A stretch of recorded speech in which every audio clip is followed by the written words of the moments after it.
जय सद्गुरू सगळ्यांना. कसे आज सगळे? आज उठायला मला खूपच उशीर झालेला होता, त्याच्यामुळे ना सकाळ सकाळी आंघोळ केली आणि तोंड घेऊन तशी चालली स्वयंपाक करायला. म्हटलं नंतर बघता येईल. सध्या टिकली पण लावली नाही मी.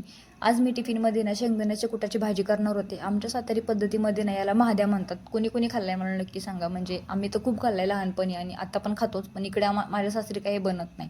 एकदम साधी सिंपल रेसिपी आहे. कांदा कापून घ्यायचा, फ्राय केला कांदा तेलामध्ये, फोडणी देऊन घेतली त्याला, आणि तुमच्याकडे जे काही मसाले असतील ते ॲड करून घ्या आणि वरून शेंगदाण्याचं कूट टाका आणि थोडंसं नॉर्मल त्याच्यामध्ये ना पाणी टाका शिजण्यासाठी आणि सोडून द्या. इकडे एका साईडला ना भात परतवत होते, रात्रीचा भात होता, मग तो म्हटलं परतून घ्यावा आणि मिस्टरांना तो नाश्त्यासाठी देऊन द्यावा. आणि बघा लास्ट व्ह्यू नाही लुक माझ्या भाजीचा. सगळा डबा तयार झालेला होता, चपाती भाजी तयार झालेली होती. म्हटलं चला टिफिन पॅक करून घेऊया आणि निघाले म्हटलं ऑफिसला. आणि ट्रान्झॅक्शन करायला गेले मी आणि ट्रान्झॅक्शनच्या नादात ना पडले असते, कारण माझा नवरोबा ना इथं ना भात खात होते आणि मोबाईलमध्ये बघत होते. त्यांचं लक्षच नव्हतं. मी उतानी पडले असते यांच्यामुळं आज. पण म्हटलं चला जाऊ द्या. ऑफिसला गेल्याने गुड न्यूज म्हणजे माझ्या नवऱ्याने माझा चष्मा नीट करून दिला.